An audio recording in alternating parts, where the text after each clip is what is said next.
What's up, folks? Back with another reaction, back with some more though I did want to start with two apologies. First, I wanted to apologize. I know my video for the Living Daylights was a bit blurry, a bit grainy. I don't know why. Like, I didn't change my lighting or anything, but there were a few videos I shot yesterday where, like, the camera kept trying to, like, refocus and then it would, like, stay in a blurry state.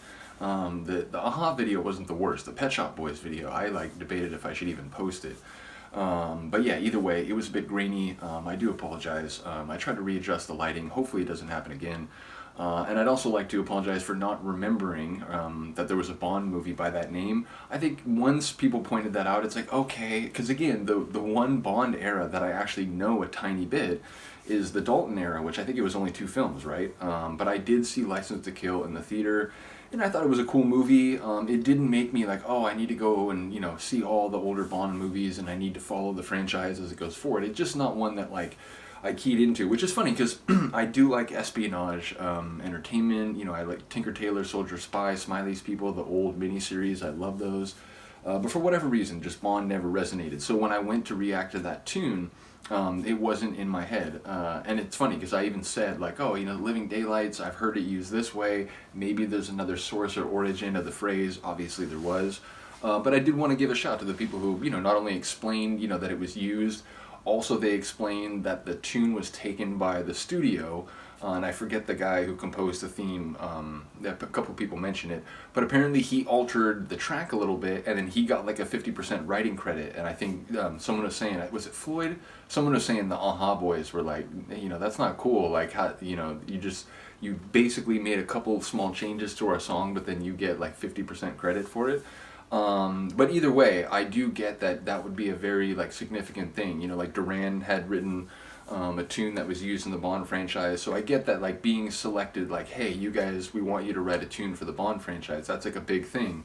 But it's interesting that the experience was, like, you know, maybe a bit eye-opening for them in terms of the way that, you know, credit is, you know, passed around when people get a hold of your track and, you know, do something to it. So either way, I thought that was an interesting anecdote. Thank you all for sharing it. But we're up to the next tune on the album, and the next tune on their album, 1988, Stay on These Roads, is called There's Never a Forever Thing, which I really enjoy as a phrase. Obviously, it speaks to impermanence, it speaks to transience, ephemerality, the sort of inevitable nature of not just living things on a long enough timeline, you know, everything, the idea of entropy, things tend toward more disordered states. So yeah, whether it's a relationship, whether it's a life, whether it's a society, a civilization, you know, these are things that on a long enough timeline, they will come to an end. They will cease to be, at least in their current configuration. So there's never a forever thing. It speaks to the sort of the, you know, kind of the poetic beauty of impermanence, the idea that, you know, we are sort of more ordered arrangements of molecules, and, you know, we don't last forever in that state. So the idea that while we're here, we can make use of our time and create art and enjoy art, share with others, you know, experience emotions in relation to that art and in relation to conversations with others about art, about life, and so on, is very beautiful to me. So the idea of something that, like, is fragile, it is fleeting, but it is very special and it is very beautiful during the time that it's here. So that's what it makes me think of, that, you know, nothing ever lasts forever, but perhaps, you know, there is value and satisfaction and enjoyment to be had while these things are here in that brief fleeting moment in the sun. So yeah, it's a phrase that almost makes me, like, emotional as I go to react to the song without even hearing, like, a single bar of the tune. So I like the phrasing, I like the sort of literary quality to it, but let's get it. This is There's Never a Forever Thing, from their 1988 album Stay on These Roads.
as it turns out, it felt a little shorter than some of their other tunes. I'm not sure the exact minute count. Let me check. Yeah, under 3 minutes. So yeah, a short tune, but one that sort of packed a lot of emotion in there. Now, I didn't hear all the lines, which again, different groups, like different singers, some singers, for whatever reason, I can hear some of the lines a bit more clearly first time through. It has proven the case that there are some Aha songs where I have to hear the lines like at least 2 or 3 times before I start to pick up on some more of the words. Although again, shout out to all of you who have sort of helped me by giving interpretations and perspective on the writing of the lyrics. But yeah, there were some lines there. It was like he was trying so hard to be there, I think. So it sounds like, maybe in relation to one of the themes I was thinking about in advance, that like recognizing that something won't be around forever, makes you want to work harder to nourish it, to preserve it, to cherish it. So perhaps there was like a layer of that going on. Do let me know. But yeah, I gotta listen to it a few more times, like lyrically, but sonically, it's just golden. Like, again, that melody, I'm not sure, I think it was a guitar. It's one of those things, like, as I listen to a lot of like 80s music and become more familiar with some groups that I only had a little like glancing interaction with, there are songs from different groups that I've been reacting to in the last few weeks where it's like, is that a synth or is that a guitar line? Like, it's sort of on the border, and it, indeed, I think there's a couple people, like Philip has commented, it's like, it's good when you hear a song and you're not actually sure like what one of the elements is it a guitar or is it a synth? But yeah, I wasn't sure if that main kind of melody that I was so enthralled with was a guitar line or if it was synth work. But I really love that, and then his voice, and especially a couple of those flourishes, like one of them in particular, it was just like my brain like seizes up when he starts singing like that. So again, even if I'm not understanding all of the words in the first articulation, his vocal abilities and his vocal sort of heights just really like make my brain essentially like have like a musical seizure. So in any case, let me know what you think of the tune. Feel free to give me some insight on the lyrics, or if there's any lines that are particularly helpful in that regard.